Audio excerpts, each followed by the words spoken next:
Dastak India live में आपका स्वागत है। मैं रेशमा परवेज। इस समय हम दोगराज भाग साहब के पास हैं और इनसे पूछना चाहते हैं ये इस बारे में क्या बताना चाहिए। नमस्कार दोस्तों, मैं हूं शंकर राज, राष्ट्रीय अध्यक्ष भारतीय जनता पार्टी। और दस्तक न्यूज़ के लिए मैं बार बार धन्यवाद दूंगा कि उन्होंने जो कि प्रश्न करने के लिए आए हैं, मुझे बड़ी खुशी है। और मैं ये कहना चाहूँगा इस समय जो कि दौर है चुनाव का, और चुनाव के दौर के अंतर्गत में आजकल बड़ी हलचल है।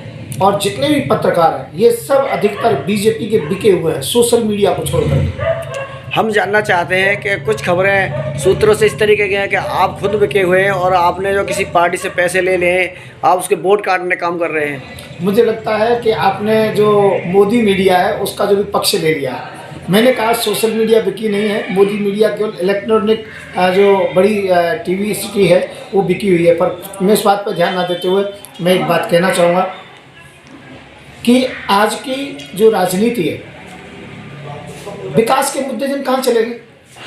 भाजपा केवल हिंदू मुसलमान की बात करती है, विकास के मुद्दों की बात नहीं करती है। विकास के मुद्दों की बात करनी चाहिए भाजपा के लिए। मैं यही कहना चाहूँगा विकास। और हम बिके हुए नहीं हैं। हम बिके होते तो आप लोगों के सामने नहीं होते। हम ये ईमानदारी से काम कर रहे हैं, हम ईमानदारी से चल रहे हैं, हम ईमानदारी से चुनाव लड़ रहे हैं। मणिपुर में क्या हालत है आपकी पार्टी की? हाँ, मणिपुर के विषय में मैं बताऊँगा कि मणिपुर के अंतर्गत में हो सकता है शायद हालत हमारी इतनी अच्छी ना हो, परंतु बाकी हर जगह पर हमारी हालत बहुत उम्दा है, मजबूत है।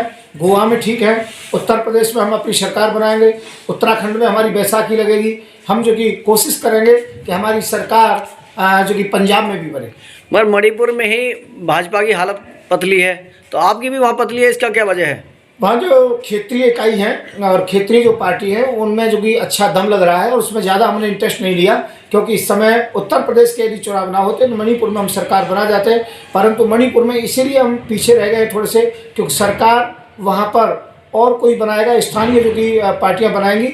और हम उत्तर प्रदेश में भारतीय जनता पार्टी बीजेपी की सरकार बन रही है, अर्थात बीजेपी की सरकार हट रही है और बीजेपी की सरकार बन रही है। उत्तराखंड में भी बीजेपी की सरकार इस टाइम मौजूदा है, उसको किस तरीके से उखाड़ फेंकेंगे आप? मैं ये कहना चाहता हूँ बीजेपी के लोग वहाँ जमानत तो बचा लें अपनी। कोई जमानत, जिसने जो भी बीजेपी में आया उसकी नैया डूब गई। सतपाल जी महाराज जब से कांग्रेस को छोड़ के बीजेपी में आए हैं तब से उनको कोई पूछता नहीं है। तो उत्तराखंड के अंतर्गत में बीजेपी ने किया क्या है, मैं ये पूछना चाहता हूँ। मेरा ये प्रश्न है, बहुत बड़ा यक्ष प्रश्न है।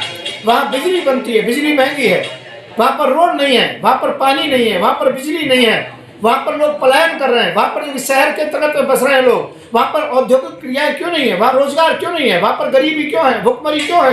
मैं उत्तराखंड जो स्वर्ग है, देवताओं की भूमि है, वहाँ पर एक रह करके हृदय को सुकून मिलता है, मनोहर जो की वहाँ के दृश्य हैं। और वहाँ की ये हालत है, बद हालत है वहाँ के लोगों की। कभी वो सर्दी के मारे होते हैं, कभी भुखमरी के मारे होते हैं। क्या आप ये सारी सुविधाएं देंगे वहाँ पे? हाँ, हम जो कि हर हाथ में रोजगार देंगे, महंगाई कम करेंगे, हर घर में सरकारी नौकरी देंगे, ये हमारा काम होगा। नहीं, जो कमियां आपने बताई हैं, जो रोड नहीं है जिस तरीके के, तो आप उसको किस तरीके से पूरा कर पाएंगे? देखिए, ये हम बहुत अच्छी तरीके से करेंगे। और वहाँ की जो रोड है जो अधिकतर घुमावदार जाती है, तो हम तो उसे जो भी सुरंग बना करके सिस्टम से, जिस प्रकार से टर्मिनल आजकल बन रहे हैं उस तरीके से वहाँ की दूरियों को घटाएंगे। और सुंदरता यूँ की बनी रहनी चाहिए, पहाड़ों की सुंदरता बिल्कुल घटनी नहीं चाहिए। तो इस प्रकार से आजकल वैज्ञानिक की टेक्नोलॉजी है उनको हम प्रयोग करेंगे। उत्तराखंड को बहुत बड़ा उत्तम जो कि देवभूमि है, तो देवभूमि ही उसे बनी रहने देंगे। पंजाब पे चलते हैं जी। जी, पंजाब के बारे में बताइए। पंजाब में हमारी सरकार आ रही है, हमारे प्रत्याशी बहुत अच्छी तरह से लड़ रहे हैं। आप कह रहे हैं आपकी सरकार आ रही है, आम आदमी पार्टी के केजरीवाल कह रहे हैं हमारी सरकार आ रही है, कांग्रेस वाले कह रहे हैं हमारी सरकार। आगे किसकी सरकार रही है? देखो, सरकार तो हमारी आएगी, बीजेपी की आएगी, क्योंकि वहाँ पर हमारे सभी प्रत्याशी जो सीटों पर लड़ रहे हैं, वहाँ जितने भी डेरे हैं वो हमारे पक्ष में नहीं, लड़ने से और वहाँ पर डेरों की जो राजनीति होती है, तो लड़ने से गारंटी नहीं हो जाती। मैं आपको बता रहा हूँ, वहाँ डेरों की राजनीति है ज़्यादातर। और डेरे जितने भी हैं, जितने भी खालसा डेरे हैं, वो भारतीय जनता पार्टी की ओर हैं, अर्थात संत युवराज की ओर हैं। तो इसलिए मैं कहना चाहूँगा जिसके ऊपर डेरों का हाथ रख जाता है वहाँ पर सरकार आ जाती है। हम दलितों को के साथ हैं। हमने जो कि वहाँ पर जो कि इस प्रकार से स्थिति से दलित आपके साथ क्यों है? दलितों के लिए क्या स्कीम है आपके पास? भाई, दलितों के लिए सबसे अच्छी स्कीम है कि दलितों का आरक्षण जो कि तो सुरक्षित रहेगा, दलितों के लिए रोजगार मिलेगा, शिक्षा मिलेगी, सुरक्षा मिलेगी, चिकित्सा मिलेगी और दलितों के लिए सम्मान बढ़ाया जाएगा। तो ये चीज़ें तो पिछली सरकार भी दे रही है। देखो पिछली सरकार कह रही है, दे नहीं रही है। पिछली सरकार कहती है, देती नहीं है। तो आप सब कुछ करेंगे? हाँ, हम सब कुछ करेंगे और हम जो कि इसीलिए करेंगे, उसका कारण क्या है कि हम इसीलिए आ रहे हैं वहाँ पर। हम जाति और धर्म की राजनीति नहीं करते। उत्तर प्रदेश से योगी को भगाएंगे, इसीलिए गोरखपुर से मैं खुद चुनाव लड़ने जा रहा हूँ।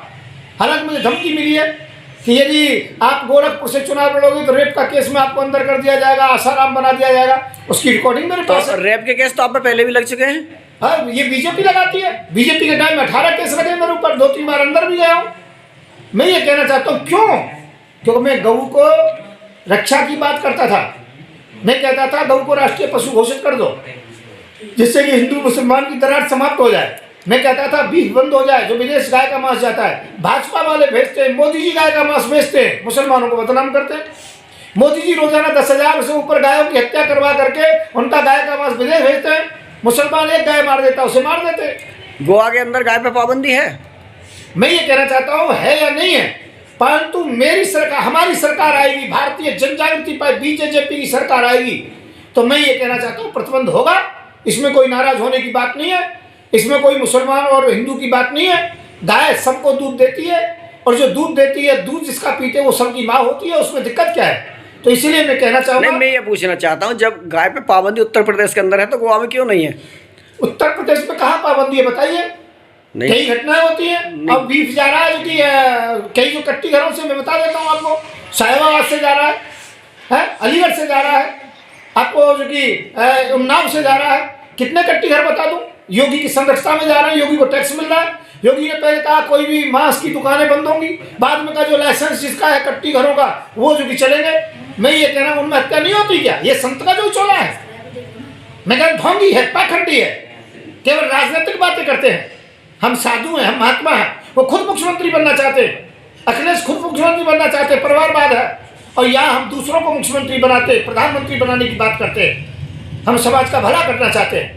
इसे मैं कहना चाहता हूँ, गौ के विषय में बोलना नहीं चाहता हूँ, पर मैं ये कह रहा हूँ बीजेपी गौ हत्यारी है।